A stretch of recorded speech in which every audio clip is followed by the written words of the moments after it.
आखिरी 498A में 406 स्त्रीधन का केस क्यों ऐड किया जाता है दोस्तों। तो इस टॉपिक पे अपन बात करते हैं दोस्तों आज खुल के। काफ़ी लोगों को इस चीज़ का मालूम नहीं होगा कि स्त्रीधन होता क्या है, आखिर स्त्रीधन में क्या क्या चीज़ें आती है, क्या क्या चीज़ें नहीं आती। काफ़ी लोगों ने किसी भी टाइप की वीडियो बनाए होगी, किस तरह के नहीं बनाए होंगे, लेकिन मैं आज आपको सुप्रीम कोर्ट की गाइडलाइन के अकॉर्डिंग बता देता हूँ कि आखिरकार स्त्रीधन होता क्या है और 406 आईपीसी जो लगाई जाती है आप पे उसका मतलब क्या होता है, क्यों लगाई जाती है, दोनों का मैं रीजन आपको अच्छी डिटेल में समझाऊंगा और कैसे इसको हटवाना है उस चीज़ को भी मैं अच्छे से आपको डिटेल में समझाऊंगा। लेकिन अगर आप नए हो चैनल को सब्सक्राइब जरूर कर लेना और बेल आइकन को ऑल पे सब्सक्राइब कर लेना, बेल आइकन को ऑल पे स्टार्ट कर लेना जिससे नया नोटिफिकेशन आपको सबसे पहले मिले। चलिए दोस्तों स्टार्ट करते हैं, नो टाइम पास नो बकवास, सीधा करते हैं काम की बात। स्त्रीधन देखिए दोस्तों वह होता है जिसमें आपके देख लीजिए स्त्री आपकी शादी होती है, जब भी आपकी शादी हुई है उसमें मान लीजिए आपके ससुराल वाले ने जो भी गिफ्ट आपकी वाइफ को दिया है, बेड हो गया, कूलर हो गया, पैसे, स्त्रीधन, जो भी जेवर एवर हर चीज़ आती है वो सब कुछ स्त्रीधन में आते हैं। मान लीजिए उनको जो भी गिफ्ट दिया गया है, कोई भी उसके रिलेटिव हो गए, सब कुछ जितने कोई रिलेटिव होते हैं, किसी भी लड़की के घर वाले की फैमिली फंक्शन में कोई भी होते हैं, उनके रिलेटिव होते हैं, रिश्तेदार होते हैं, सब कुछ जो उसको गिफ्ट दिए जाते हैं वो सब कुछ स्त्रीधन में आते हैं। और पति के लिए भी दिया जाता है ना वो अलग से, वो भी स्त्रीधन में आता है दोस्तों। काफ़ी लोगों को इसका कन्फ्यूज होता है कि मुझे दिया हुआ तो वो क्या स्त्रीधन में आएगा। डेफिनेटली वो पत्नी की वजह से तो आपको मिला है, इस वजह से वो भी स्त्रीधन में इंक्लूड हो जाएगा दोस्तों। कई लोग इसके माइंड में ये क्वेश्चन भी रहता है काफ़ी लोगों के कि सर जो हमारी ससुराल पक्ष में आती है बीवी, जब शादी होने के बाद लड़की अपने ससुराल में आती है तो उनकी सासू जी उनके ससुर जी उनको गिफ्ट करते हैं, कुछ भी मुंह देखने में देते हैं, एग्जाम्पल के तौर पे किसी तरह से उनको देना होता है। तो वह जो गिफ्टेड होते हैं वो कोई भी मान लीजिए जेवर दे दिया, किसी भी तरह के जेवर लेके जाते हैं आप लोग शादी में, तो वह जो होता है वह सब कुछ स्त्रीधन में होता है। काफ़ी लोगों के माइंड में ये आ जाता है कि सर हमने 10 लाख रुपये का जेवर उनको दिए हैं, उनको पहनाए हैं, तो वह क्या हुआ हमारा ही लौटेगा या उन्हीं के पास रहेगा। तो देखिए ये सब कानून के अकॉर्डिंग, सुप्रीम कोर्ट की गाइडलाइन के अकॉर्डिंग ये सब कुछ स्त्रीधन में ही आता है। जब भी आप डिस्प्यूट हो रहा है, आपका मामला 498 केस लग गया है, तो इसके साथ इस वजह से लगाया जाता है कि जो स्त्रीधन होता है वह उन्हीं का महिला का अधिकार होता है, उसमें जो आपके गिफ्ट दिया हुआ होता है वह सब जो आपने शादी करते टाइम लेके गए थे वह भी स्त्रीधन की कैटेगरी में ही आएगा दोस्तों।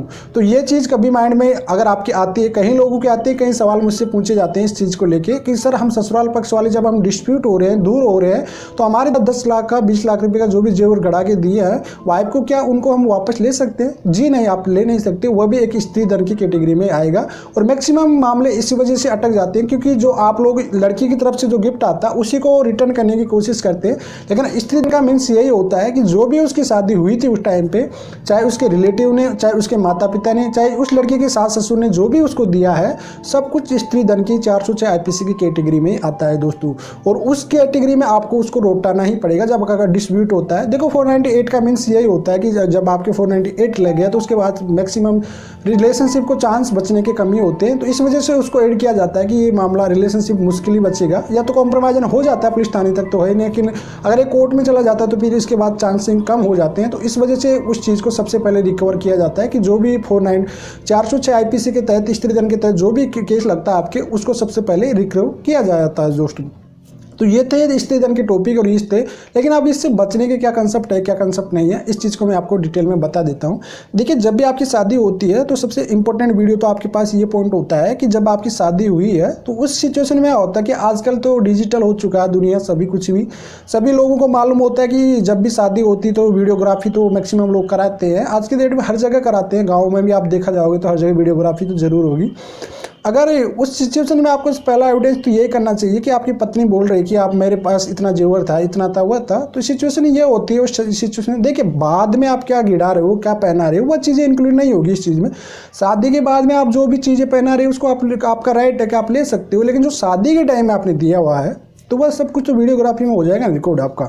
जब भी आपकी शादी हुई है तो उसमें वो पूरी चीज़ें रिकॉर्डेड हो जाएगी ना, उसमें कोई डाउट की फुल है ही नहीं। तो उस वीडियोग्राफी कॉपी को आप दिया करो, वीडियोग्राफी क्लिप सभी के पास होती है क्योंकि शादी की तो वीडियोग्राफी हर कोई रखता है, तो उसमें से आपको उस क्लिप को दे दीजिए करो वीडियोग्राफी पूरी को, उससे छेड़ाछाड़ी ना करे किसी भी टाइप की, और उसको पुलिस को दे दीजिए जाके सर हमारी शादी हुई थी, उसकी वीडियो रिकॉर्डिंग इस टाइप से है, तो ये प्रूफ के तौर पर माना जाएगा। उसमें जो भी चीज़ होगी वो दी हुई है। अगर आपकी वाइफ ने कोई लिस्ट बना के दी है किसी भी तरह की तो उस चीज़ को पूरी फिर डिटेल में वो चीज़ें मानी जाएगी दोस्तों कि वाकई वो एक प्रूफ ये होता है। सेकंड प्रूफ ये होता है कि मान लीजिए ज़बरदस्ती से गाड़ी घोड़ी दिए नहीं, कई जगह लगा देते हैं हमने गाड़ी भी दी 10 लाख की 20 लाख की, 20 लाख का जेवर दिया तो उस जगह आप लोग सेल टैक्स रिविजन एक्ट लगाइए और वहाँ पे जो भी दिए उनका बिल मांगिए कि बिल दीजिए हमें जो भी बिल होता है। अगर कैश पेमेंट देता है तो इनकम टैक्स रिविजन एक्ट लगा दीजिए, दोनों एक्ट आपके लिए सबमिटेबल है।